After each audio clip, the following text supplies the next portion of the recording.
ഒരു ചിത്രം കൂടി പങ്കുവച്ചിരിക്കുന്നത് രാജ്നാഥ് സിംഗ് സേനാ മേധാവികളുമായി രാവിലെ നടത്തിയ യോഗത്തിന്റെ ആ ദൃശ്യമാണ് ഇപ്പോൾ പ്രേക്ഷകർ സ്ക്രീനിൽ കാണുന്നത്. രാജ്നാഥ് സിംഗ് പ്രതിരോധ മന്ത്രി, സേനാ മേധാവി, സംയുക്ത സൈനിക മേധാവിയെ നമുക്ക് അനൂപ് ദാസ് ഉണ്ട് ഇന്ത്യ ഗേറ്റിൽ നിന്ന്. അനൂപ്, ഇപ്പോൾ ദേശീയ തലസ്ഥാനത്തെ സാഹചര്യം എന്താണ്? ഇന്നലെ രാത്രി ഈ വലിയ കോലാഹലങ്ങൾക്കിടയിലും ഇന്ത്യ ഗേറ്റ് ശാന്തമായിരുന്നു. ഡൽഹിയിൽ ആ സമയത്ത് ബ്ലാക്ക് ഔട്ട് തന്നെ ഉണ്ടായിരുന്നില്ല. എന്താണ് ദേശീയ തലസ്ഥാനത്ത് നടക്കുന്നത്? എന്താണ് അവിടെ നിന്ന് കാണാൻ കഴിയുന്നത്? ഇന്ത്യ ഗേറ്റിൽ ഇന്നലെ രാത്രി കുറച്ച് ആളുകളൊക്കെ ഒഴിപ്പിച്ചിരുന്നു, പക്ഷേ ഇന്നങ്ങനെയില്ല. ഇന്ത്യ ഗേറ്റിൽ ആളുകളൊക്കെ എത്തിയിട്ടുണ്ട്. ഞാനിപ്പോഴുള്ളത് ചെങ്കോട്ടയിലാണ്. ചെങ്കോട്ടയിൽ നമുക്ക് ദൃശ്യങ്ങൾ കാണാം. സഞ്ചാരികളൊക്കെ എത്തിക്കൊണ്ടിരിക്കുന്നുണ്ട്. അപ്പോൾ നമുക്കിവിടെ പിറകിലേക്ക് ദൃശ്യങ്ങൾ കാണിച്ചാൽ സഞ്ചാരികൾ വന്നുകൊണ്ടിരിക്കുന്നു ഇന്ത്യ ഗേറ്റിലേക്ക്.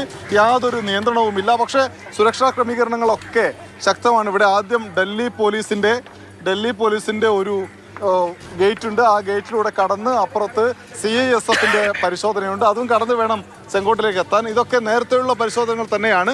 ഇപ്പോഴത്തെ പ്രത്യേക സാഹചര്യത്തിൽ കൂടുതലായിട്ടൊന്നും വരുത്തിയിട്ടില്ല. അതായത് ഡൽഹിയിലെ ജനജീവിതം സാധാരണഗതിയിലാണ്, പ്രശ്നങ്ങൾ ഒന്നും തന്നെ ഇല്ല. പക്ഷേ ആശുപത്രികൾ, സ്കൂളുകൾ എന്നിവയിൽ ചില നിർദ്ദേശങ്ങളുണ്ട്. RK പുരത്തുള്ള 2 വിദ്യാലയങ്ങളിൽ നിന്ന് സമ്പൂർണ്ണമായി അവധി പ്രഖ്യാപിച്ചിട്ടുണ്ട്. മറ്റ് ആശുപത്രികളിലൊക്കെ മുഴുവൻ ആരോഗ്യ പ്രവർത്തകരും അവധികൾ റദ്ദാക്കിക്കൊണ്ട് തിരികെ എത്തണം, ഏത് സമയത്തും ജോലി ചെയ്യാൻ സന്നദ്ധരായിരിക്കണം തുടങ്ങിയിട്ടുള്ള നിർദ്ദേശങ്ങൾ നൽകിയിട്ടുണ്ട്. അതിനപ്പുറത്തേക്ക് കൂടുതൽ ഒരു ഭയപ്പെടേണ്ടയോ അല്ലെങ്കിൽ പ്രയാസപ്പെടേണ്ട അവസ്ഥ നമ്മുടെ രാജ്യ തലസ്ഥാനത്തില്ല. എല്ലാം ശാന്തമായി മുന്നോട്ട് പോയിക്കൊണ്ടിരിക്കുന്നു. ഡൽഹി വളരെ ശാന്തമാണ്. അനൂപ് ചെങ്കോട്ടയിലാണുള്ളത്. ചെങ്കോട്ട സാധാരണ ദിവസങ്ങളിൽ എങ്ങനെയാണോ അതുപോലെ തന്നെ, പ്രത്യേകിച്ച് യാതൊരു തരത്തിലുള്ള പാനിക്കും അവിടെയില്ല. ഇന്ത്യൻ നഗരങ്ങളൊക്കെ ശാന്തമാണ്. അതേസമയം അതിർത്തി സംസ്ഥാനങ്ങൾ, രാജസ്ഥാൻ, പഞ്ചാബ് അടക്കമുള്ള അന്താരാഷ്ട്ര അതിർത്തിയുള്ള സംസ്ഥാനങ്ങൾ, അവരുടെ പ്രദേശങ്ങൾ ആക്രമണം പേടിക്കുന്നുണ്ട്. അതുകൊണ്ട് മലയാളി വിദ്യാർത്ഥികളെയൊക്കെ അവിടെ നിന്ന് മാറ്റാനുള്ള ശ്രമങ്ങൾ നേരത്തെ ലുധിയാനയിൽ നിന്നും ജലന്ധറിൽ നിന്നുമൊക്കെ ആളുകൾ സംസാരിക്കുമ്പോൾ അത് സൂചിപ്പിച്ചിരുന്നു.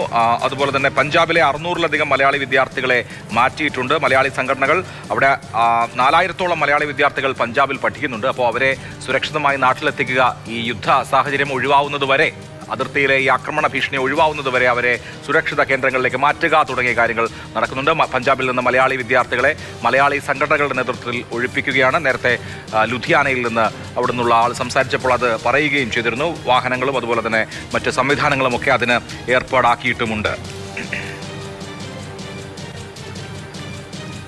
അതിർത്തിയിലെ സംഘർഷാവസ്ഥയുടെ പശ്ചാത്തലത്തിൽ അതിർത്തി സംസ്ഥാനങ്ങളിലെ കേരളീയർക്കും മലയാളി വിദ്യാർത്ഥികൾക്കും സഹായം ലഭ്യമാക്കുന്നതിനായി സെക്രട്ടേറിയറ്റിലും കൺട്രോൾ റൂം തുറന്നിട്ടുണ്ട്. സെക്രട്ടേറിയറ്റിലും നോർക്കയിലും കൺട്രോൾ റൂമുകളുണ്ട്. ആശങ്കപ്പെടേണ്ട സാഹചര്യമൊന്നുമില്ല. പക്ഷേ എന്തെങ്കിലും അസിസ്റ്റൻസ് ആവശ്യമുണ്ടെങ്കിൽ ഈ കൺട്രോൾ റൂമുകളിൽ ബന്ധപ്പെട്ടാൽ മതി എന്നാണ് സംസ്ഥാന സർക്കാർ അറിയിച്ചിരിക്കുന്നത്. 0471-251-7500 എന്ന നമ്പറിലാണ് ബന്ധപ്പെടേണ്ടത്. 0471-232-600 എന്ന നമ്പറിലും ബന്ധപ്പെടാം. കൺട്രോൾ റൂം നമ്പറുകൾ ഇപ്പോൾ നമുക്ക് നിങ്ങളുടെ ബ്രേക്കിംഗ് ന്യൂസിൽ കാണുകയും ചെയ്യാം. അനൂപ് ദാസ് വിവരങ്ങളുമായി. അനൂപ്, വിവിധ സംസ്ഥാനങ്ങളിൽ നമുക്ക് മലയാളി വിദ്യാർത്ഥികളുണ്ട്. അതിൽ തന്നെ രാജസ്ഥാൻ, പഞ്ചാബ് പോലെയുള്ള സംസ്ഥാനങ്ങളിൽ പഠിക്കാൻ പോയ വിദ്യാർത്ഥികളെ സംബന്ധിച്ച് ഇപ്പോൾ അവിടുത്തെ സാഹചര്യത്തിൽ ഭീതിയുടെ അന്തരീക്ഷമുണ്ട്. മിക്കവാറും ദിവസങ്ങളിൽ ബ്ലാക്ക് ഔട്ട് ഉണ്ടാവാനുള്ള അവസ്ഥയുണ്ട്. അപ്പോൾ ആ സമയത്ത് പരമാവധി ആളുകളെ അവിടെ നിന്ന് മാറ്റുക എന്നുള്ളതാണോ തദ്ദേശീയരും അതുപോലെ തന്നെ മലയാളി സംഘടനകളും ഒക്കെ ആലോചിക്കുന്നത്? എന്താണ് ഇതിന്റെ ക്രമീകരണങ്ങൾ?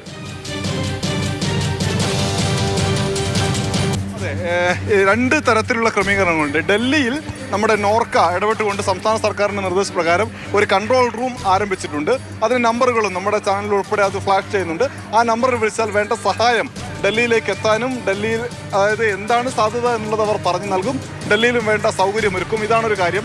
ഇതിനു പുറമെ മലയാളി സംഘടനകളുടെ നേതൃത്വത്തിൽ പല മേഖലകളിലായി ഇപ്പോൾ മലയാളി വിദ്യാർത്ഥികളെയും ഒപ്പം തന്നെ പെട്ടെന്ന് നാട്ടിലേക്ക് പോകണമെന്ന് അല്ലെങ്കിൽ കുറച്ചുകൂടി സുരക്ഷിതമായ മേഖലകൾക്ക് മാറണം എന്ന് ആഗ്രഹിക്കുന്ന ആളുകളെ മാറ്റുന്നുണ്ട്. ഇപ്പോൾ പഞ്ചാബിലെ വിവരമാണ് നമുക്ക് മുന്നിലുള്ളത്. പഞ്ചാബിൽ ഏതാണ്ട് 4000-ഓളം മലയാളി വിദ്യാർത്ഥികൾ പഠിക്കുന്നു എന്നുള്ളതാണ് അനൗദ്യോഗികമായിട്ട് ഈ മലയാളി സംഘടനകളുടെ കയ്യിലുള്ള കണക്ക്. ആ കണക്കിൻ്റെ അടിസ്ഥാനത്തിൽ ഇപ്പോൾ ഈ വിദ്യാർത്ഥികളുമായി ബന്ധപ്പെട്ടുകൊണ്ടിരിക്കുന്നു. ഏതാണ്ട് 600-ലധികം പേരെ ഈ സമയം കൊണ്ട് തന്നെ ഇപ്പോൾ മാറ്റിയിട്ടുണ്ട്.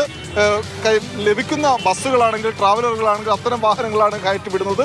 അതല്ലാതെ പ്രത്യേക ട്രെയിനുകൾ ഇതിനുവേണ്ടി അനുവദിക്കണം എന്ന ആവശ്യം മലയാളി സംഘടനകൾ മുന്നോട്ട് വെക്കുന്നുണ്ട്. ഇപ്പോൾ ഉദ്ധംപൂരിൽ നിന്നും ജമ്മുവിൽ നിന്നും ഓരോ തീവണ്ടികൾ വീതമാണ് ഡൽഹിയിലേക്ക് ഇപ്പോൾ റെയിൽവേ പ്രത്യേകമായി അയക്കുന്നത്.